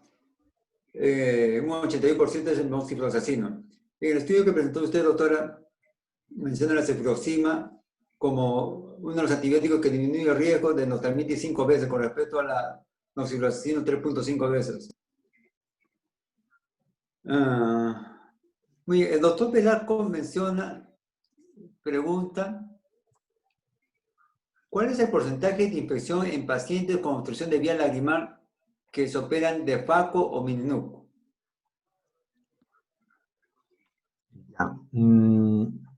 Ahí les voy a comentar algo. Pero acá hay otro, ¿no? Acá el doctor Veraco también vuelve a preguntar, ¿qué podemos esperar en caso no se opere de DCR y se decida FACO mini? Lo pregunto porque muchas veces se opera sin importar la patología lagrimal. ¿Algún comentario, doctora? Eso no, es que en realidad eso no debe suceder, ¿no? O sea, como le vuelvo a repetir, lo que hacemos es, estamos exponiendo al paciente a mayor riesgo, ¿no? De contaminación. Entonces lo que tenemos que hacer es justamente, o sea, no se trata de operar, la cirugía de catarata es una cirugía programada. Entonces, sí, pero tenemos un factor de riesgo ahí, entonces yo pienso que lo primero que tenemos que hacer es solucionar este factor de riesgo, ¿no? Entonces, ahora, en cuanto a lo que es la estadística, no la tengo, pero, y es más, ni siquiera, yo incluso hace algunos días estaba averiguando la estadística, cirugías de catarata, y no la tenemos, o sea, como cirugía de catarata. Tenemos y pacientes con endoftalmitis, pero de repente posoperados de otros lados, pero no específicamente del INO. Tenemos una tarea muy importante de ver. Yo extraoficialmente tengo un dato de que son más o menos 6 pacientes por año. Más o menos 3.900 cirugías que se hicieron el año pasado. Entonces, yo le digo porque yo lo he conseguido, pero de ahí un registro exacto no hay. No tenemos ahí una deficiencia, ¿no? En cuanto a la estadística, ¿no? ¿Puedo hacer un comentario, doctor? El doctor Espejo tenía un libro de endoftalmitis. En ese libro se reportaba todas las endoftalmitis. En algunos años hubieron pocos casos, 2 casos de endoftalmitis, otros hubieron 6, otros 4. Se hizo una revisión de endoftalmitis del año 2012 a 2016. Se encontraron 32 casos de endoftalmitis, de los cuales se hizo un análisis de 28 casos, porque había un registro adecuado de datos, de los cuales 14 eran del INE y 14 eran institucional. Estamos hablando de cirugía de catarata. De los 14 del INO, todos tuvieron ruptura de cápsula posterior. Y a 11 de ellos, 11 pacientes se les hizo vitrectomía más, no, vitrectomía anterior, del INO. Los otros casos que llegaron de afuera, no se puede precisar el tipo de cirugía, no está descrito, ¿no?, en forma detallada el procedimiento o la complicación que tuvieron. Se puede inferir que algunos tuvieron ruptura de cápsula posterior, pero no está detallada en forma precisa qué contingencia tuvieron. De los pacientes que fueron en INO, uno de ellos fue,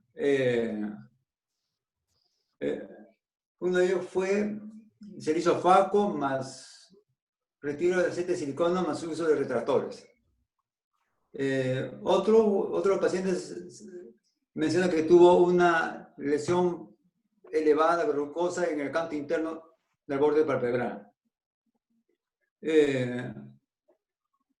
Bueno, mencionando con lo que mencionaste, ¿no? Estratificación de riesgo. Yo creo que aquellos pacientes que tienen ruptura cápsula posterior es un riesgo, aumenta el riesgo de hacer endoftalmitis. Como ya lo mencionaron ustedes, de 3 a 4 veces aumenta el riesgo de hacer endoftalmitis. Aquellos pacientes que tienen tiempo prolongado también. Lo han mencionado bastante bien en la exposición, los factores locales. Y el doctor Velasco está hablando sobre factores locales, es importante eso, ¿no?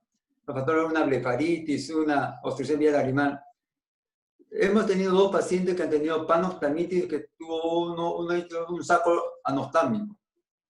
Entonces, se cree o se postula que el germen vino del otro lado, o sea, se hizo el lavado, pero no fue un lavado minucioso. Entonces, a raíz de esos pacientes ojos únicos hay que hacer una cirugía de vitrio o una cirugía combinada. Yo les he hecho iodopoidona y les dejo un buen tiempo. Otro paciente también igual operado de catarata, que también saco anoftalmico, probablemente era una misma situación que vino de extrainstitucional. Entonces, lo que estoy mencionando, yo creo que en la práctica debemos... otra cosa más. Los pacientes diabéticos fueron 4 casos de estos 14 casos que son del INE. Entonces, como ustedes lo mencionaron, ¿no? Hay que estratificar pacientes. Uno, pacientes diabéticos, tiempo prolongado, ruptura de cápsula posterior. A ver, otra pregunta más. Robinson, Quería ¿podrías mencionar, comentar algo? Sí, Jorge. Sí, mire, bueno, bueno, una felicitación a los expositores, a Jesús y a la doctora Alejandra.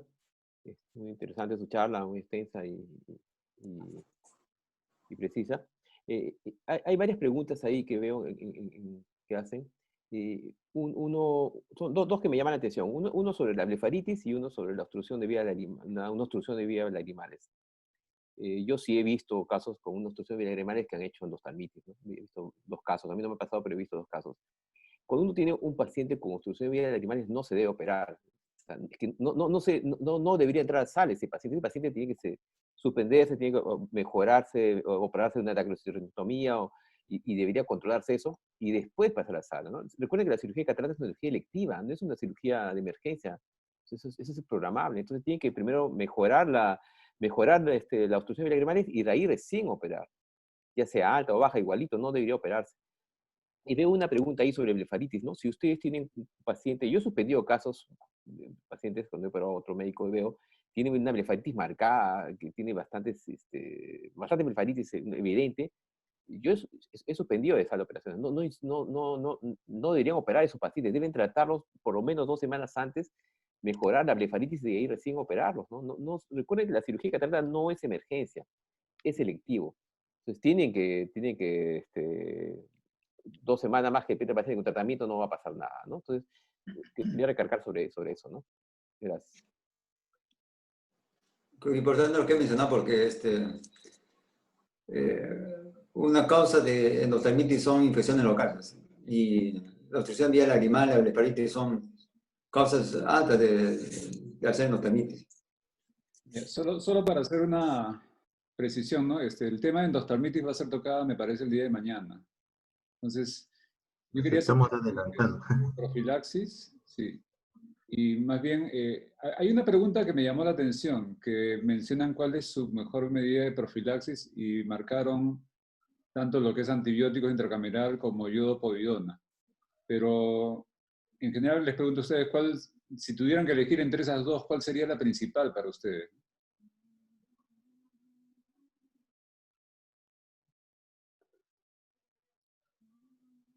Bueno, ¿le contesto, Doc? Sí, por favor. Ya, entonces, por ejemplo, si veo que es un paciente que, o sea, la yodopovidona sí se usa obligatoriamente. Eso es algo que ya está establecido. En cuanto al uso de los antibióticos, yo, por ejemplo, antes de la cirugía yo no uso antibióticos. Si veo que es un paciente, digamos, normal, es un paciente que no tiene mayor factor de riesgo, no uso antibióticos. Ahora, durante la cirugía tampoco uso antibióticos, pero sí al terminar la cirugía empiezo a usar los antibióticos. Ese es un paciente, digamos, dentro de las características normales, ¿no? O sea, obviamente con todas las condiciones de esterilización antes y después de la cirugía. Si también veo que no se complicó, que la cirugía ha sido rápida y que no hubo mayor contratiempo, solamente antibióticos tópicos postoperatorios. Ahora, si empiezo a tener factores de riesgo, por ejemplo, un paciente muy añoso, por ejemplo, diabético, entonces ya estoy empezando a prepararme para usar antibióticos. Entonces, como le decía inicialmente, estoy empezando ya a usar el antibiótico intracameral, estoy empezando a usarlo justamente por las herencias y le asocio a vía oral también. Si no le doy ciprofloxacino 750, le puedo dar moxifloxacino también. Entonces, ya ese es las otras medidas que estoy tomando. En el caso de pacientes que tienen ya otros factores de riesgo más asociados, prácticamente yo prefiero mejor solucionar ese problema y posponer la cirugía, ¿no? Hasta que se mejoren las condiciones. Ahora, ante las evidencias, como digo, operatoriamente no he estado usando antibióticos comúnmente, ¿no? Ese es el tema. Otro tema es en cuanto al tema del moxifloxacino intracameral. Lo uso en una jeringa de 0,1, aplico 2 gotas y eso va a cámara anterior, ¿no? Con eso y seguir con el tratamiento tópico postoperatorio durante 10 días más o menos, ¿no? Y ahí ya suspendo los antibióticos.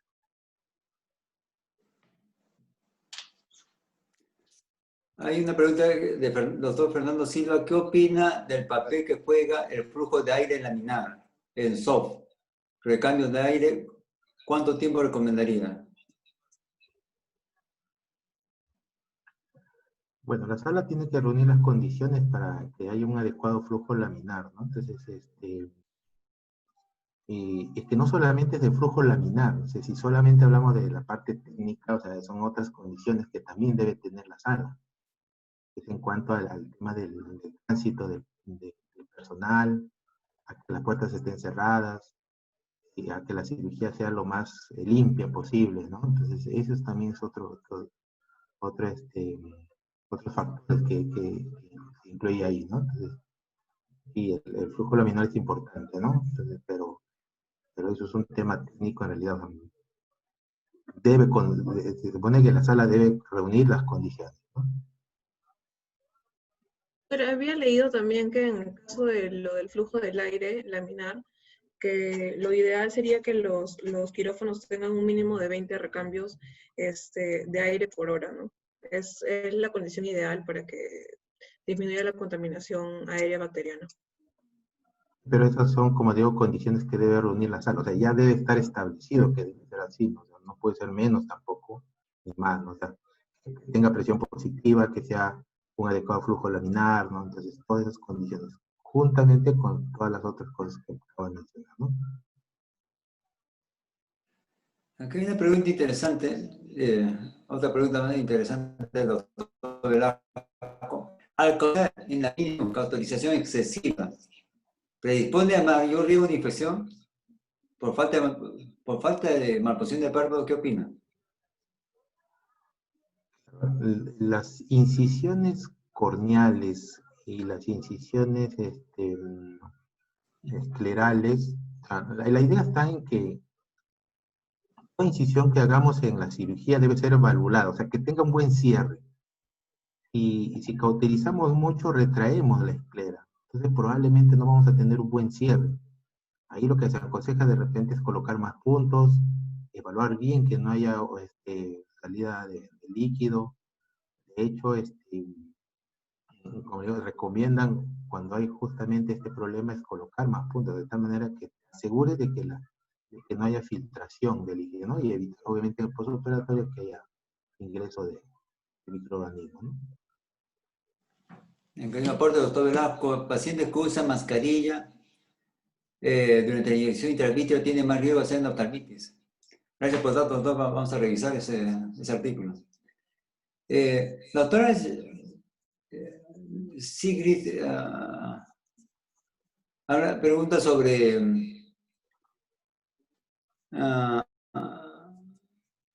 los cultivos en endoftalmitis, va a ser un tema de mañana. Doctor, usted puso hablar sobre los cultivos. ¿En qué porcentaje tenemos cultivos positivos en el lino? Bueno, en la revisión que revisamos cultivos positivos en el 30%. Revisó el EBS. ¿Qué porcentaje de cultivos positivos? No le entendí. No, perdón, la doctora pregunta sobre los cultivos. ¿En qué porcentaje son positivos?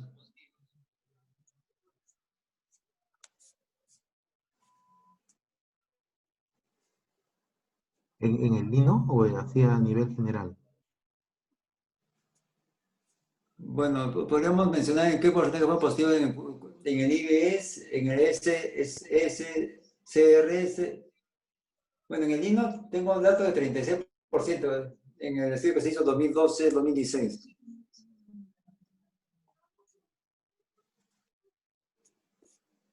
Bueno, el IBS es 70%.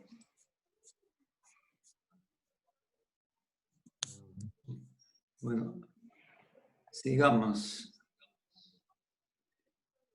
La lámpara hendidura con luz ultravioleta, el SOF, ¿tiene alguna utilidad? ¿Se usa en el lino?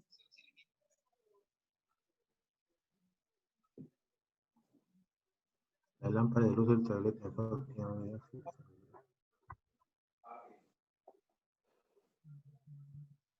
Sí, sí, se usa en el lino. Yo sé que incluso hay unos,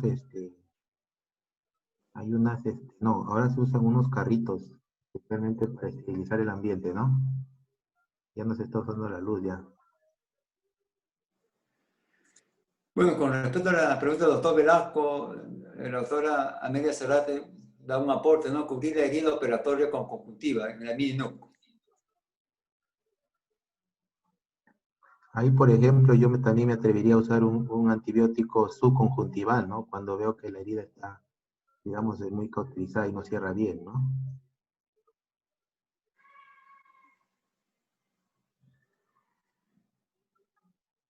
Perdón, la doctora Elia Marroquín hizo el aporte, la pregunta sobre cultivo en oftalmitis.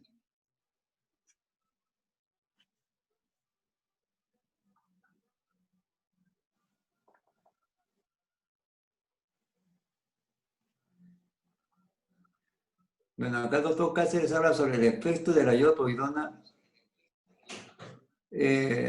cuando se pone a las bacterias, el tiempo, qué tiempo se debe... Bueno, acá menciona, recomiendo una gota cada 5 minutos por 15 minutos antes de la cirugía para evitar crecimiento bacteriano que una sola gota.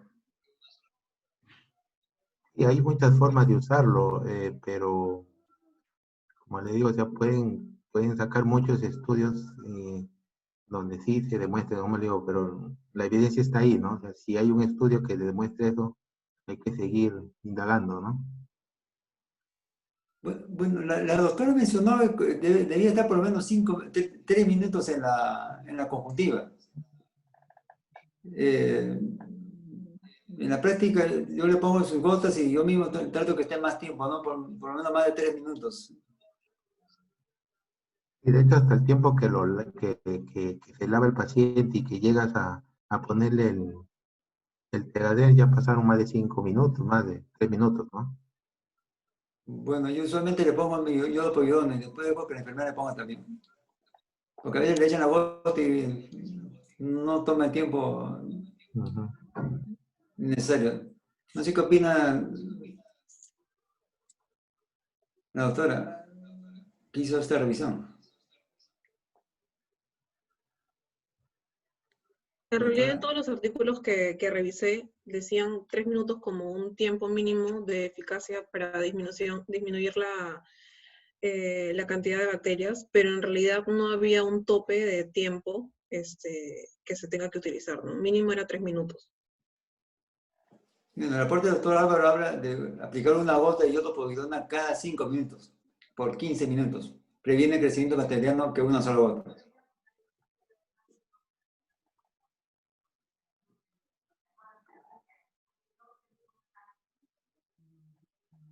Mira, ¿qué opinas sobre la aplicación de antibiótico intraestromal al acabar la cirugía? Drop out. En caso de pacientes que no puedan aplicarse las gotas de antibiótico. Comenta el doctor Gerson Saúl. Hace la pregunta. ¿Han usado antibiótico intraestromal? Intraestromal, no he usado yo antibióticos intraestromales. ¿Algún artículo que haya revisado, doctora, sobre antibiótico intraestromal? No. No, doctor. El doctor las aplica él mismo y las lava a los pacientes. Bueno, yo también los aplico también. Claro, es una manera de asegurarse, ¿no? De usar bien la iodopovidona, ¿no? Que es la que más nos ayuda en realidad, ¿no?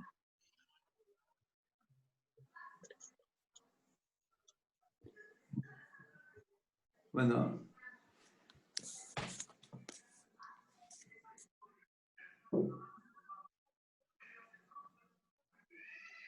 La doctora Camino Quesada habla de amoxicilina que se filtra en los labios de la herida, en el estroma corneal.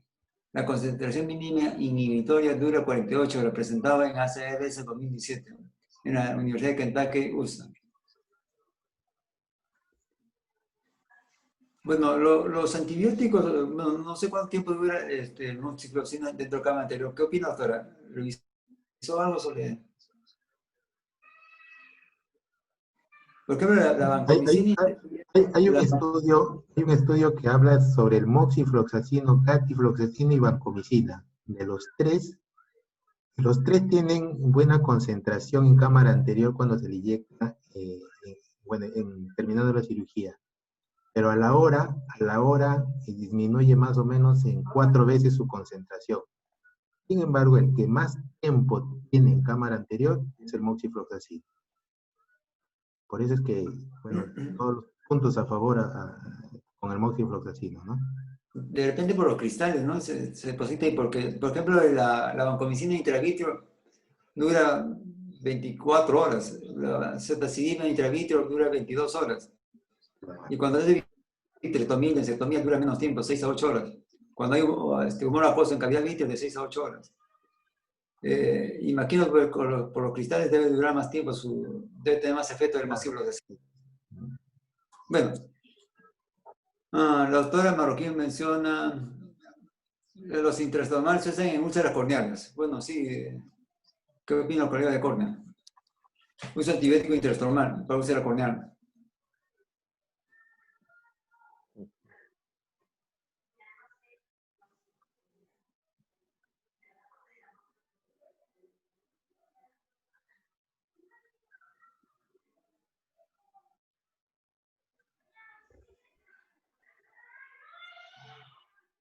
Bueno, aparte del doctor Muro, el uso de inyección intravítrea aumenta el riesgo de endoftalmitis, sobre todo porque el aire que está en la parte superior de la cara puede contaminar la intravítrea. Es un riesgo potencial, ¿no? Tener ese... Sí, lo que pasa es que como había lanzado de todas maneras el comentario, sí, doctor Muro, el doctor Velasco Stoll, me puse a revisar y efectivamente está el artículo, pero bueno, es hecho en 10 voluntarios sanos a los cuales le repiten no les colocan inyección intravítrea a ellos, sino que hacen el experimento para ver si es que filtra el aire y efectivamente encuentran que sí. La recomendación al final es colocar un esparadrapo encima de la máscara para que no filtre el aire hacia la zona del tercio superior de la cara y los párpados. En todo caso, mañana tenemos tiempo para seguir revisando el tema. Mañana es endoftalmitis. Por ahora, no sé si les parece que ya el tema lo hemos discutido y como que ya hemos agotado todas las preguntas, a menos que tengan ustedes algún otro comentario. Agradecer a Jesús y a Alejandra por las ponencias, la preparación del tema. ¿Tú dirás, Robinson? bueno, no me queda más que decir buena posición. ¿Alguna palabra, doctor Castillo? Yo creo que me quedo con lo que me la invitación a los pacientes de riesgo, claro. Tomar las medidas preventivas, las recomendaciones que hizo usted, a cada paso hay que tener presente y nada, ¿no? Tener presente eso. Sí, doctor. Muy bien, muchas gracias. El doctor Dueñas me parece que quiere participar. Sí, el doctor Dueñas está levantando la mano. Oh, disculpe, maestro, no lo he visto. ¿Le damos pase? Doctor Dueñas, allá no lo había visto, claro.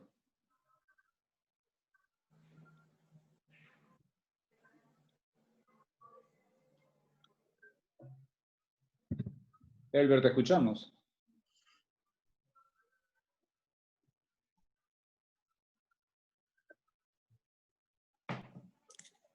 Ahora sí, ¿me escucha? Sí, doctor. Sí, claro. Sí, lo que pasa es que no me daban el pase del audio. Bueno, yo quería hacer un aporte en el tema, bueno, en algunos puntos, ¿no? Primero,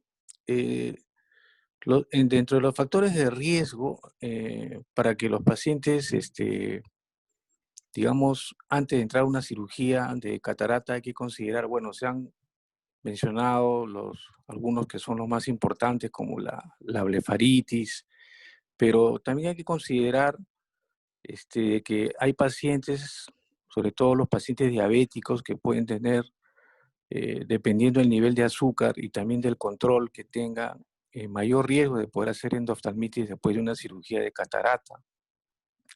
Asimismo, los pacientes, por ejemplo, que tienen problemas a nivel de la vía lacrimal, los pacientes que usan lentes de contacto en forma crónica y también aquellos pacientes que tienen prótesis ocular del otro ojo. Entonces yo creo que son también algunos factores que hay que considerar antes de programar una cirugía de catarata, ¿no? Y lo otro que quería mencionar respecto a las inyecciones intracamerulares de antibióticos es de que hay un estudio bien interesante que se hizo en el Bascom Palmer, donde hace un estudio de los años 90 hasta casi el 2014, si mal no recuerdo, donde se compara la efectividad de la cefuroxima, la vancomicina y el moxifloxacino, ¿no? Moxifloxacino, bueno, se está usando ya varios años atrás, pero es interesante ver cómo la efectividad inicial de estas tres drogas es casi del 96%, pero a medida que van pasando los años, la efectividad va bajando, ¿no? A tal punto de que la efectividad, por ejemplo, del tanto el uso de la cefuroxima como la vancomicina o la moxifloxacino, en este momento actual, el moxifloxacino solamente llega a cubrir un 50% y los otros han quedado en el 46% de efectividad. Entonces, eso de alguna manera nos da una idea de que las bacterias obviamente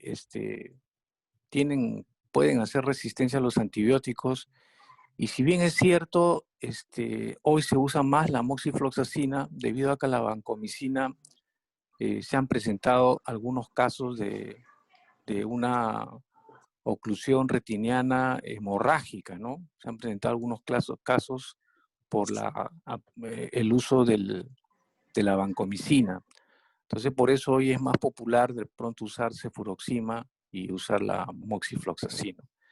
Entonces, yo creo que es un tema importante y también como decirles de que a pesar que el moxifloxacino es muy popular dentro de, digamos, de la cirugía de catarata, los americanos están divididos, ¿no? Solamente un 50% usa la inyección intracameral de antibióticos versus otro 50% que sencillamente no lo usa. Obviamente es diferente a lo que es en Europa. En Europa el porcentaje es mucho mayor, pero en Estados Unidos hay esa